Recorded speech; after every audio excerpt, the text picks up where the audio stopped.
So today is workshop day today, and didn't Rob from Weekhead Shedhead give us a challenge? Get the horriblest, ugliest thing you've got and beautify it up, whether it be a piece of wood, whether it be a piece of metal, or whether it be whatever it might be. Someone's well hammered. They've been hammering this in to get the bodger in, haven't you? It's a bodger. Line the two holes up, put the bolt through, tighten it up. Yeah. So, I always thought these were scaffolding, but I don't really know. I have these for girders. Do you know people that made steel buildings and they were just bolting the girders together? I reckon that's what these are for, when you're building these steel frame buildings. It's got to be a Snell brand, hasn't it? It's been well hammered. The tip has been well bent, so we've got to do that, haven't we? And it's got the casting line in it. Yeah, it's fairly roughly casted, so we're going to have to go down past this casting line. So that's going to help us, because I think I'm just going to tap it straight. Just going to get that as straight as I can get it. And then, yeah, the good thing is the name is well buried under there, so we're not likely to rub that out. We're going to have to come out here and clean this up. Clean the nose up. Fairly simple job, really. So the question is, do you put it in vinegar or Vaporust, get rid of all this, when you're going to wire brush it anyway? And it gives you a slightly different finish that when it's been vinegar cleaned first and then wire brushed. But we're gonna flap disc it, I think, to get it as clean as we want. It's all going to be flap disc, so we're going to take all this surface off anyway. So I don't really see the point in putting this in vinegar or in a Vaporust or anything like that, because we're going to just completely take a small layer off the whole of the surface. We might need to get in there to clean that, but the wire brush will probably get into there. I'm not too worried. So anyway, let's do this for Rob, Weekend Shedhead. Just give us all a challenge. Get something really ugly and make it look really nice. Whether it be a piece of steel or a piece of anything, bring something back to life.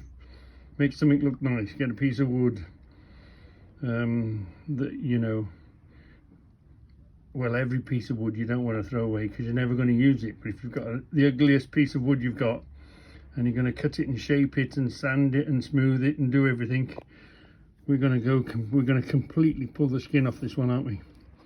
And straighten it and clean that up. Well, attempt anyway. Fully kitted out. That's going to get warm. So wear my gloves. A lighter pair of gloves would do. And of course, look, I've got my apron, my leather apron. So the sparks and the filth, I'm not going to get full of sparks. And I'm not going to get filthy today. Well, that's the plan anyway. So for this bit, I've just turned the wire brush off, because otherwise you'll just hear a noise. And you know when you get a name well buried in there and you want to try to get at it, and sometimes you'll get an edge or something. So do it this way, right? And you think, oh, it's clean. No, it's not clean. Okay. So now do it this way. Turn it around and do it that way, because you get the edge as the brush is hitting it. It knocks this edge. So you turn it round, it knocks the other edge, it gets in the corners. But at the same time, try and do it this way, or try and do it that way. Or, you know, you generally use this surface, but I always use the side to try and get in that. You've just got to try whatever. And sometimes you just hold it there. You've just got to hold it there. It's not a case of boom, wire brush clean. And sometimes you've even got to do this. You've got to, whatever it takes, whatever direction it takes, whatever you've got to do, and you will get into these. It's good that it's a deep name. It's nice and safe. You're not going to do much harm to it. But getting into these very fine corners, yeah, you could use a Dremel. You could use any way you want. But it's not as simple as wire brush and shove it up against it. Wire brush and use the side. Use the angle to your advantage. You know, north, south, south, north. Just keep changing the angles and messing with it and keep going and you'll see, I think, oh, there's a bit more. And you just concentrate on the bit you want. So you can use this side. You can use the corner of it. Well, most of my brushes are rounded off on the corner because I do use a lot of that angle. But I do also use that end. Because remember, this is going around like hell, isn't it? So you will catch it. You've just got to be patient. Maybe sometimes not rub so hard. Just gently, because you just want this bristle going around, you know, at 100 miles an hour or whatever, just to get in there. Anyway, we're doing okay. We're doing just fine. Let's have a post, meaning afterwards, wire brush evaluation. It looks lovely already, doesn't it? What are we going to do? What are we going to do? That name in there is going to be lovely. Modern. 24 mil. Wow.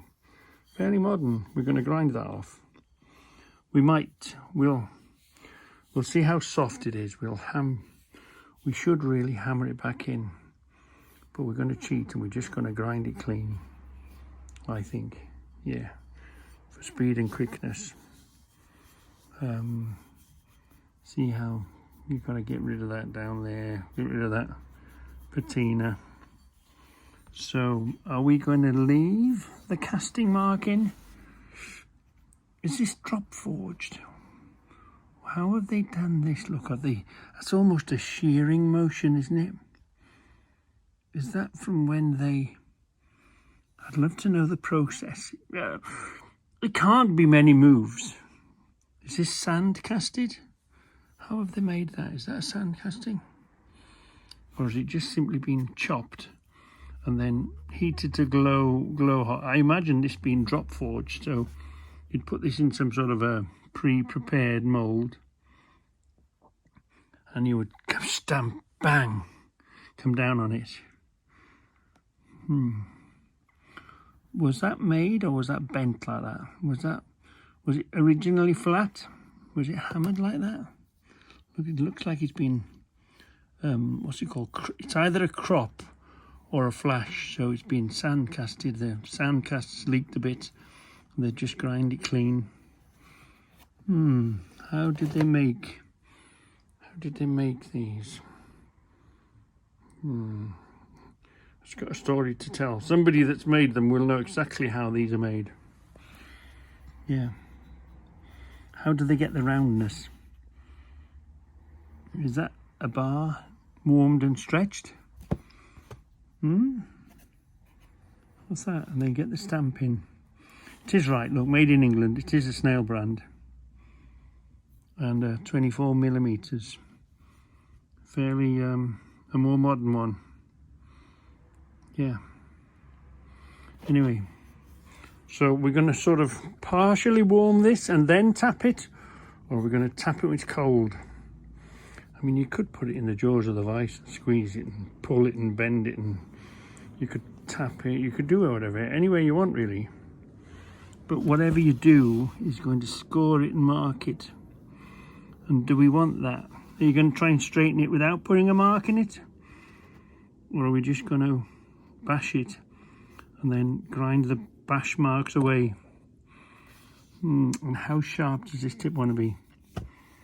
Sharp enough to get in a hole, but not sharp enough to take your eye out. Anyway, this is a a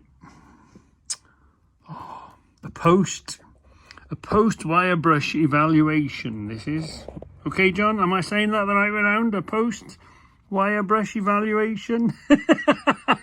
Use the anvil and use a copper hammer just to see. I can't imagine it being hard in any way, shape or form. So I'm just going to tap away at it.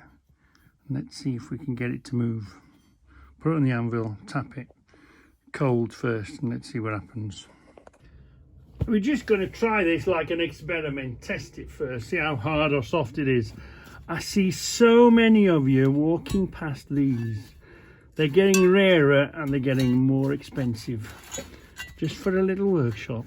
I mean, you can get a sleeper, you can get whatever, but if you can't get your hands on a railway sleeper or whatever, these are still cheap enough. Get them and buy them because they're running out and they're getting more and more expensive.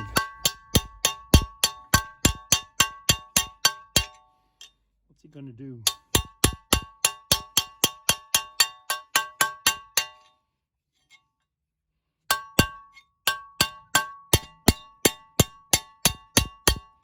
Does it want to play? Does it want to play? Oh, I think it is moving.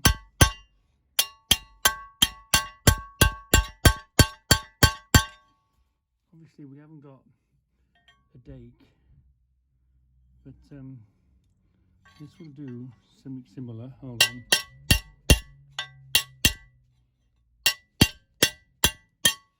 Well, at least the hammer, the brass hammer, isn't really hurting, making any awful dents. And I think, you know, it might be, we only want to move it a little bit at a time, don't we? Nothing too dramatic. Just a little bit at a time.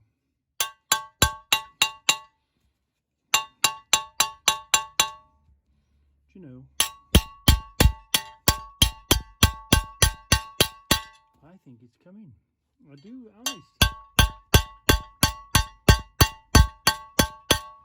Let's increase them. Yeah, let's increase the blows slightly. Where are we? She's flattening that off, but we can round that off. We can round that off.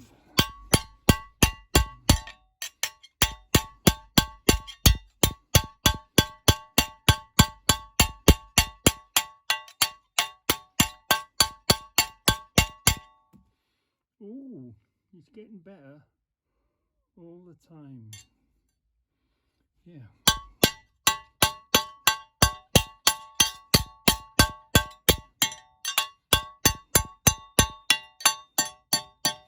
So I'm hitting it and rotating it. Oh, it's definitely getting straighter, isn't it? So it is moving. It's not a fact that it's not moving.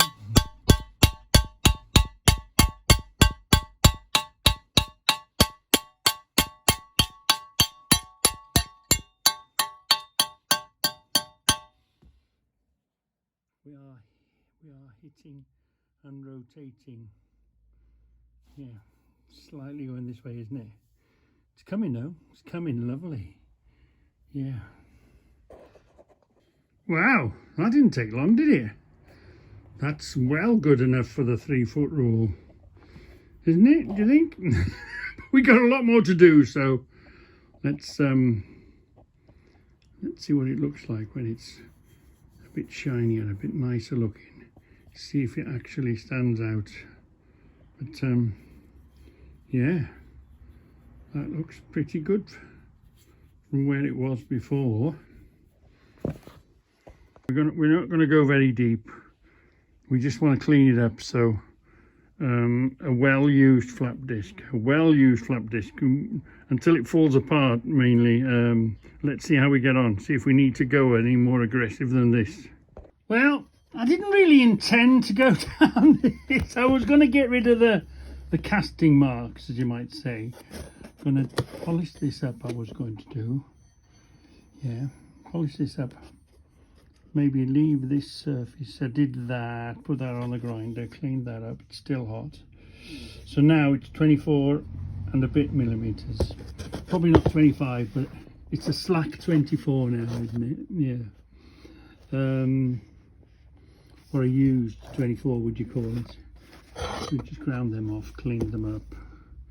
Oh, I wasn't going to touch this, and of course I did the edges. I was shiny the side up, leave that as it was, but once you've touched the one end, I forgot and cleaned this, and then I looked at it, I thought, oh no, I've got to carry on.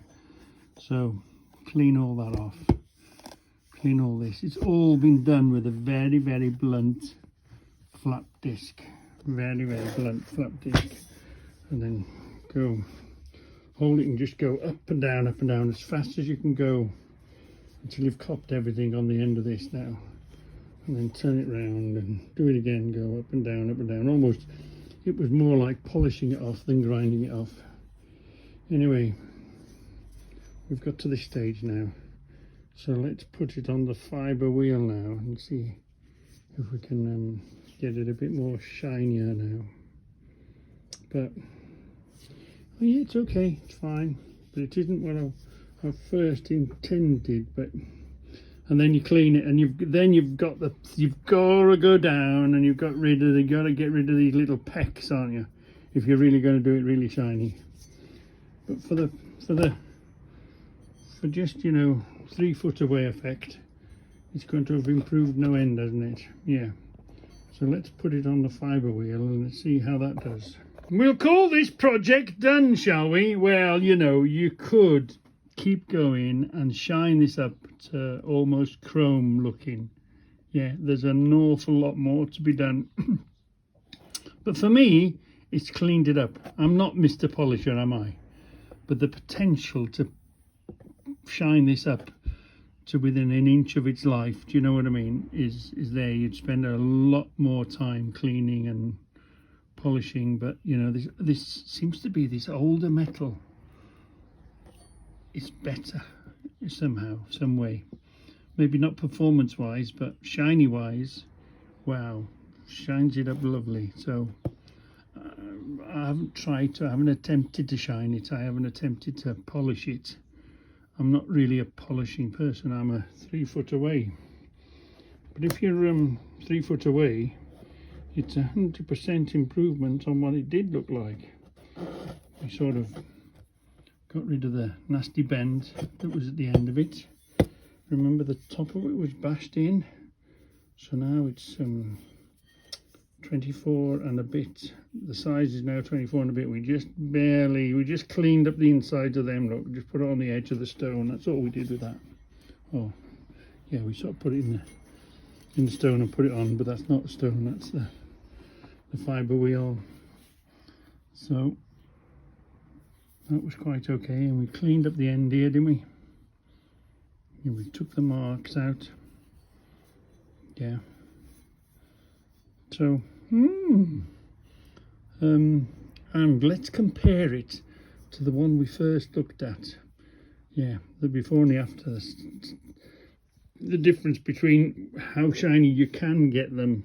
Hold on, let's go and look at the other one. So here we are. That's what it sort of looked like. And when we first started this film, it looked like this, didn't it? We compared it to that. And this is what it looks like now. Sort of quite nice and shiny. But I just wondered, how many bodgers have I got? Well, I reckon that's a homemade bodger, that is. Turn the end off, look. But they're bodgers. All of these are bodgers. And these are bodgers. So I've got quite a collection of bodgers, and when I've cleaned these up, they're going to be a fantastic addition to the bodgers.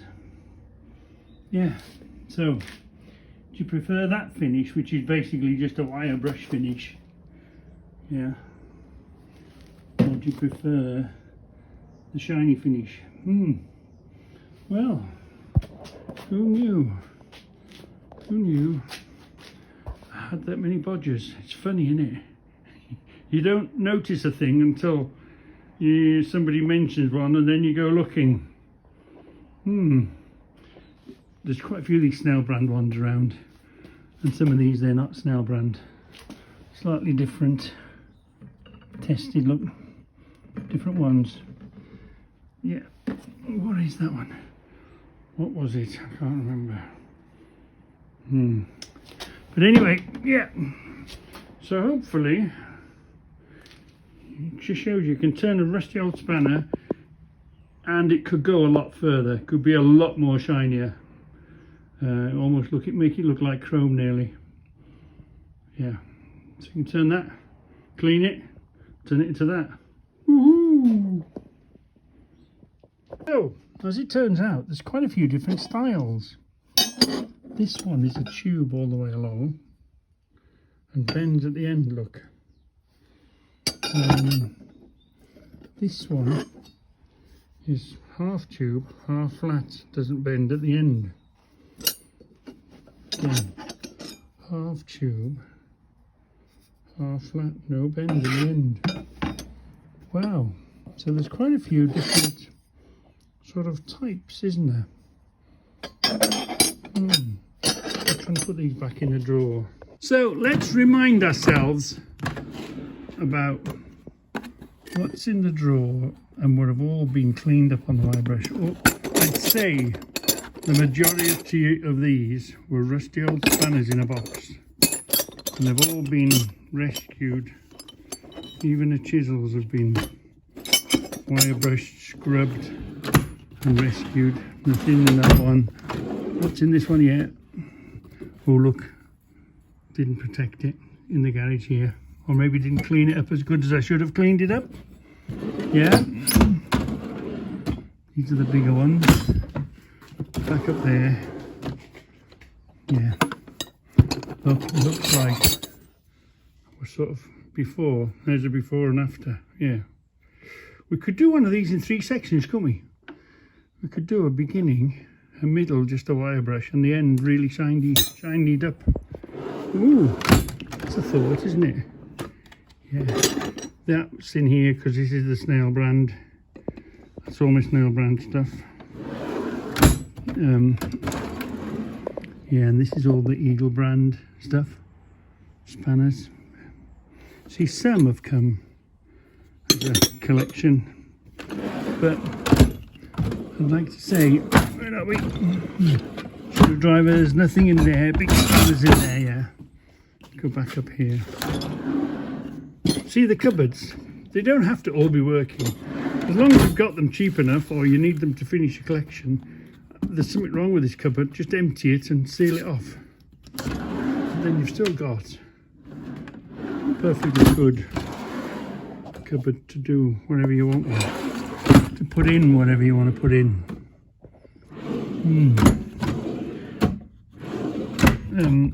Obviously they're all different because there's different names on them. Rubbish. Oh yeah, these come up lovely. These old soldering irons. Yeah. What have we got in here? I forget. The thing is box spanners. Ooh. You have to be in and out your drawers all the time to remember what's in there. And I've got that many cupboards and drawers now. I'm going to really struggle to remember what's in where. What was up here? Was there anything up here? No. Oh yeah. A couple of more screwdrivers and files. We haven't got round to lining that one yet. I'm not ready. Yeah, so we do have some capacity left in the cupboards, although I keep building and building. That's an Eagle brand. Yeah, big spanner. And I thought this was going to be an Eagle brand, but anyway, it turns out this is a Snail brand. Barely see it, but it's definitely a Snail brand, and it will be the biggest Snail brand I've got. Yeah, so this needs cleaning up pretty quick, sharp. We'll put this in there. The next 5 day we'll get them scrubbed. It's hiding in the cupboard. Little Snail brand there. Yeah. Oh, there's no size on that one. Interesting. There must have been a standard. There must have been. There's the 24, look. They must have all been a standard size, I guess. Look at this. Look at this. Thank you, lads. Ask and you will receive. Yeah. Asked for some empty tubs. You know, we're going to cut out them, aren't we? We're going to cut that where the tube is. We're going to cut this out, aren't we? And we're going to let's get rid of that. Let's get rid of that. Right. We're going to cut around there. And this is going to be our tubs, aren't we? So these AdBlues are fantastic, and you see them knocking around in the garages on forecourts. Actually, I think they're probably quite a menace. How many garages do you see them on? You know, as a nation, it's quite a bit of garbage. But anyway, they're really good and thick. So ask and you shall receive. As you know, I get this bit where the spout usually is, and just cut around it. Be very careful. Don't cut yourself. Get a good standing knife. Cut around it. Gives you a tub. And so they've been great for the up tubs, but they don't quite fit in the long tubs, because look, they only fit that way. They stick out a bit. You don't really, it doesn't get it shut, does it? And it doesn't matter up there because you're not banging your head. However, you can always cut them and put a bit of a straight. It's only a bit of a ratchet strap. I cut up a ratchet strap, made an handle. So now you can push them in. And if you're a bit more patient and do it properly, you can fill it, make that a bit bigger. So that's what I've done here. Made in and out tubs with them. So you cut it so it just misses the top, or a little bit down from the, and you get full use of it. And these are ones that I made earlier. And the thing with having a strap, it's quite comfortable. You're not trapping your fingers. You can get real close to the top with it, and you're not pulling, you know, not bending it out of shape. Simply, it's just a simple strap over the top. Look, little bolt there. Make a little hole in the bolt, and it's quite simple to make. And again, look, really tough and sturdy plastic. So, so we've got quite a few to collect. Well, we've just had 5 in now, haven't we? Five. So we've got 1, 2, 3, 4, 5. That will bring us to there. So 1, 2, 3, 4. So, and then we start on them.